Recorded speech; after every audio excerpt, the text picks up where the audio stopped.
चार प्रबल शत्रु आपको खत्म करने के लिए योजना बना रहे हैं। पहला शत्रु, और देखो उन लोगों ने जाल बिछा दिया है, हैरानी की बात ये, जाल बिछा दिया और हम लोग सचेत नहीं है, हम शिकार उनके जाल में फंस चुके हैं। पहला शत्रु है इस्लाम, जो तलवार के बल पर आपको कन्वर्ट करता है, और भी अनेक प्रकार के प्रलोभन देकर के डरा धमका के कन्वर्ट कर रहे हैं लोग। और दूसरा शत्रु है ईसाईयत। आपको जानकारी होनी चाहिए, इस देश में एशिया का सबसे बड़ा मदरसा है, इस देश में एशिया का सबसे बड़ा चर्च भी बन रहा है। अरे हैरानी की बात है, एशिया का सबसे बड़ा मदरसा पाकिस्तान ईरान में होता तो कुछ बात समझ में आती, लेकिन हिंदुस्तान में हमारी छाती पर है, और वहां से हजारों प्रचारक हर साल तैयार किए जाते हैं इस्लाम को बढ़ाने के लिए। एशिया का सबसे बड़ा चर्च भी आपके पंजाब के अंदर जालंधर जिले के अंदर बन रहा है। मैं पूछना चाहता हूं आपसे, जहां से इनके धर्म के प्रचारक तैयार होंगे, वो एशिया के सबसे बड़े बड़े सेंटर आपके देश में खुल चुके हैं। 2 लाख जमातें इस देश में काम करती हैं, 1 लाख पादरी इस देश में काम करते हैं। दिन रात एक ही लक्ष्य है, हिंदुत्व को खत्म करना। क्या आपके वो भी सेंटर हैं इस देश में जहां से आपके धर्म प्रचारक तैयार होते हो? बताइए मुझे। जहां से आपके धर्म प्रचारक तैयार होते थे, सारे के सारे गुरुकुल बंद, और बंद इसलिए हो गए हमारे उदासीनता के कारण। हम कोई भी व्यक्ति अपने बच्चों को गुरुकुल में पढ़ाना नहीं चाहता। हम तो स्वतः अपने आप खत्म होने के कगार पर पहुंच रहे हैं। हमारा समर्पण नहीं है जो समर्पण उन लोगों का अपने धर्म और संस्कृति के प्रति, हमारा बिल्कुल भी समर्पण नहीं है। 6500 विद्यार्थी वहां रहते हैं। मैंने कुलपति से पूछा, इनका खर्चा कैसे करते हो, निःशुल्क चलाते हो आप?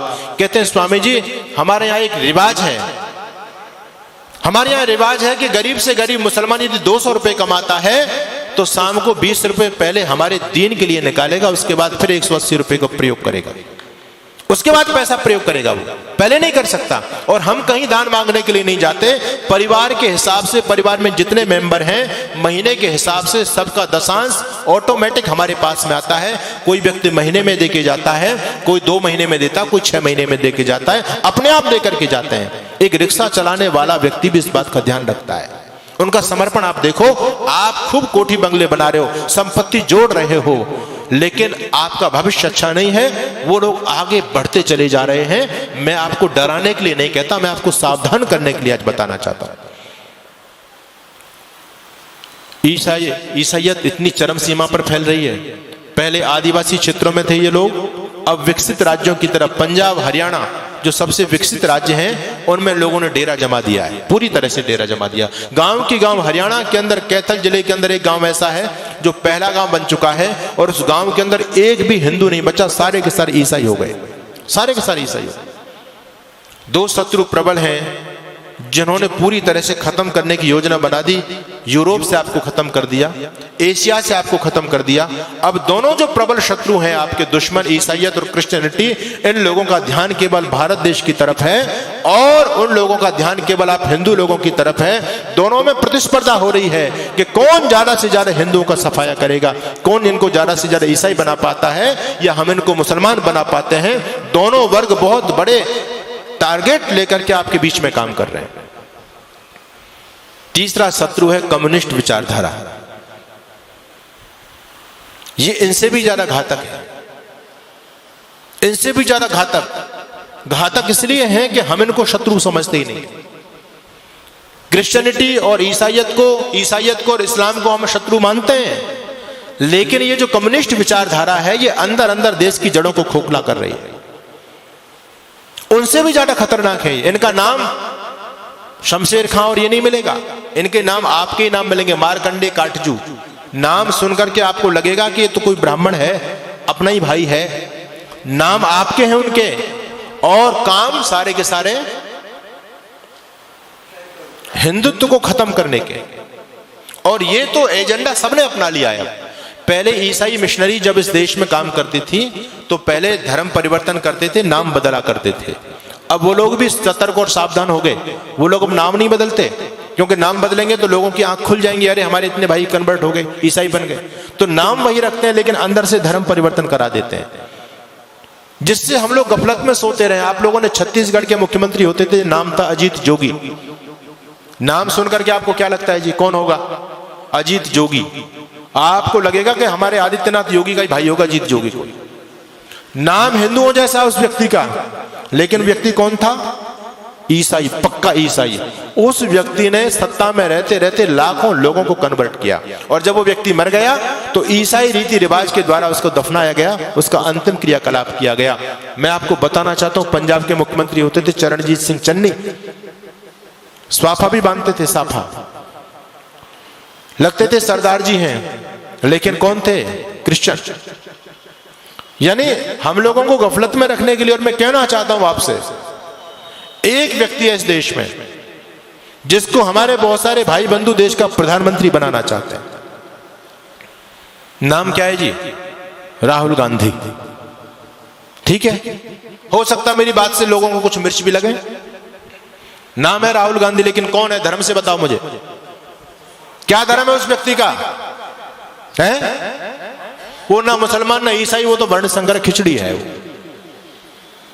उसके दादा परदादा कभी मुसलमान थे, फिर उसकी मां ईसाई थी, वो हिंदू तो है ही नहीं।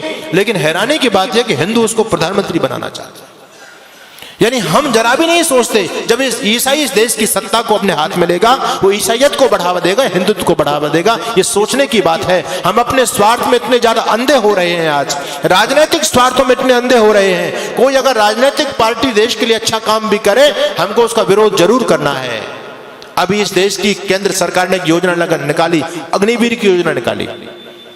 लोगों के पेट में दर्द हो रहा है, राजनीतिक लोगों के पेट में दर्द हो रहा है, आने वाले भविष्य को नहीं देख पा रहे। मैं आपको आगाह करना चाहता हूं, इस देश में भयंकर गृह युद्ध होने वाला है, टल नहीं सकता, अवश्य में भावी है, रुकेगा नहीं वो।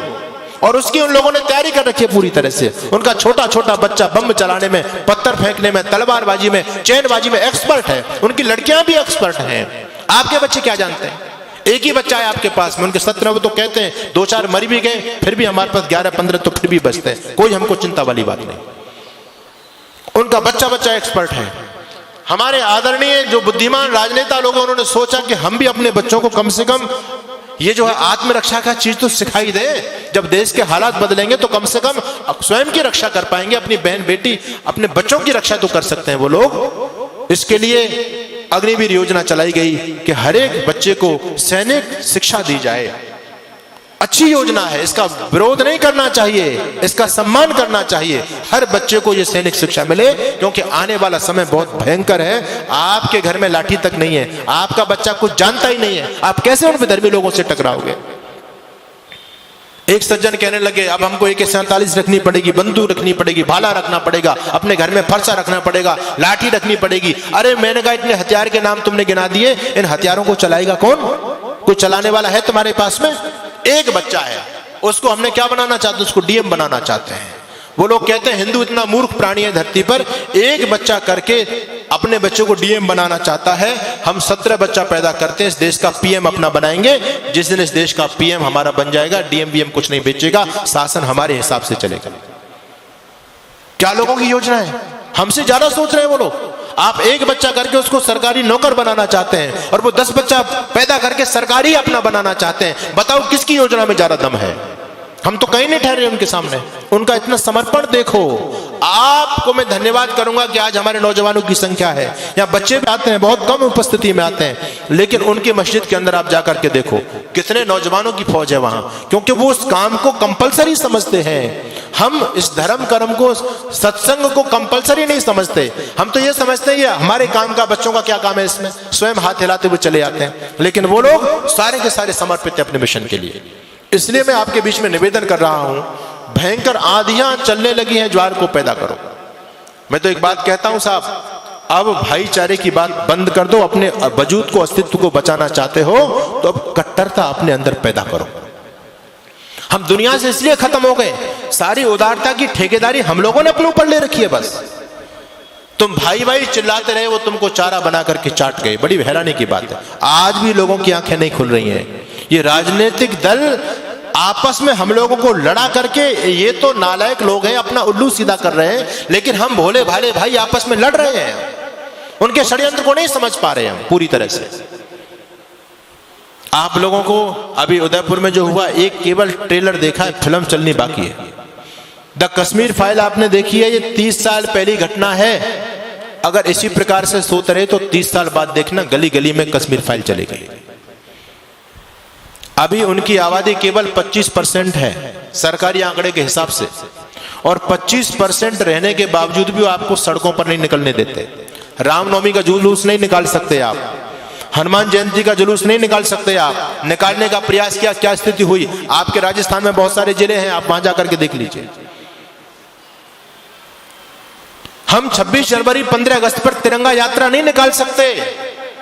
अभी वो केवल 25% है, तब आपको सड़क पर नहीं निकलने दे रहे हैं। जिस दिन 40 और 50% हो जाएंगे, आप लोग क्या सोचते हैं कि आपको अपने घर में रहने देंगे? वो संभव ही नहीं है। अपने